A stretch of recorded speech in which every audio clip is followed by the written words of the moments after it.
Paris Musée avait dans l'idée de nous faire intervenir, Olivier Saillard et moi, simplement avec des costumes issus des collections du musée Galliera, dans le musée Cognac-Géry. Je présente certains modèles de couture, mais comme vous le savez, la maison qui porte mon nom n'a plus rien à voir avec moi. Et les collections ont un peu disparu, je ne sais pas où sont les 4000 pièces de 30 ans de couture, 20 ans de couture sous mon nom en tout cas.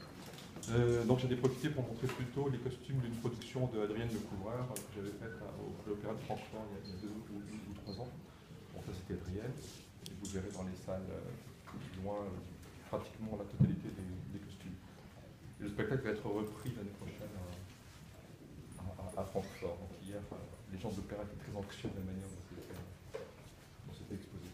Rosemary, pardon. Je me faufile de nouveau, je suis vraiment désolée, avec les prothèses de ces espaces, pas simple, il y a quand même beaucoup de monde. Vas-y. Alors, nous sommes ici dans une section à 2 salles qu'on avait souhaité consacrer au spectacle, à la danse, au bal, qui sont des sociabilités extrêmement importantes au XVIIIe siècle. Parce qu'effectivement, au-delà de ces 10 thématiques qu'on a explorées ensemble avec Christian, le parcours se construit autour de 2 axes principaux qui sont pour moi à la fois antagonistes et en même temps représentatifs du XVIIIe siècle. Les questions de sociabilité, sur lesquelles bien évidemment les salons, les cercles, tout ce dont aujourd'hui qu'on reçoit en tout cas comme image du XVIIIe siècle n'existerait pas. Et la deuxième chose qui est fondamentale, c'est cette émergence de l'individu.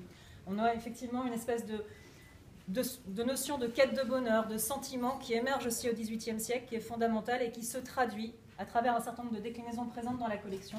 Le portrait en est une, vous en verrez d'autres également tout à l'heure. Mais voilà, la première de ces étapes pour nous, dans ces sociabilités, c'était d'explorer la sociabilité par excellence, qui est celle du spectacle et de la fête en tant que telle au XVIIIe siècle. Ça nous paraissait essentiel de ressortir à la fois ces artistes étrangers qui ont pu travailler sur place, mais en même temps de faire appel quand même à l'imprimé, qui est le support de diffusion par excellence. Il s'est constitué que ce soit les gazettes pour touristes qu'on a pu créer à l'époque, les calendriers. On passe à travers le miroir. Tout simplement ajouter un sac de jus de beurre qui est à ma table. Je peux faire de strass. Semblait comprendre des sujets comme le chameau là. On voulait donner l'impression que les robes avaient été moulées par la transpiration sur les conteuses. On les avait saupoudrées de pigments fluo. Une de mes pièces fétiches. Donc là, en transformation, ceux qui ont connu le musée Ancienne Monture savent peut-être qu'on ne pénétrait pas à l'intérieur de cette pièce. Donc on avait un volume qui était coupé initialement. On cheminait seulement sur un des côtés. Donc ici, l'idée était de retrouver l'ampleur de cette pièce et de convoquer un artiste qui a été extrêmement important aussi au XVIIIe siècle, à la fois dans les arts décoratifs, puisqu'il a fourni, donc au-delà de ses propres créations originales, il a été largement copié, détourné, réutilisé. Vous verrez notamment dans la vitrine un certain nombre de pièces du Tamaïsel, donc en Allemagne, ou produites également à Sèvres, qui prennent appui sur des gravures d'après Boucher. Donc un artiste décorateur un peu total pour ce XVIIIe siècle. La deuxième chose qui est importante avec Boucher, c'est la place qu'il a occupée en tant que formateur d'artistes et de génération d'artistes aussi au XVIIIe siècle. C'est là qu'ont été convoqués justement plusieurs de ses élèves, comme Fragonard qui est situé juste derrière nous.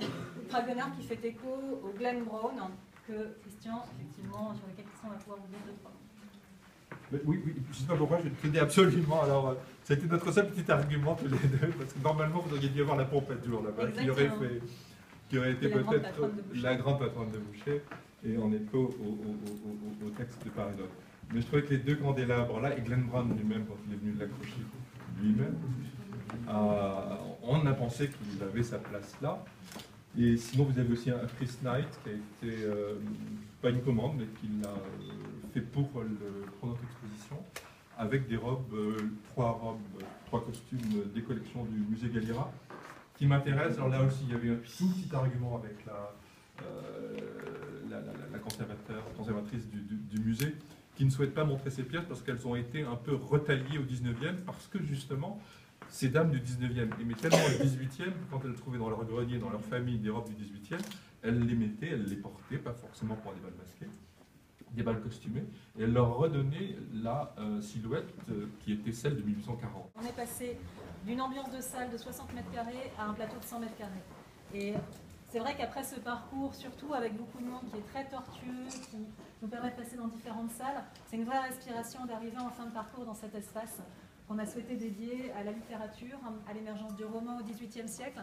Phénomène extrêmement important là aussi pour l'épanouissement du soi. Donc on a un phénomène d'engouement complet pour cette littérature qui se développe, qui se diffuse partout.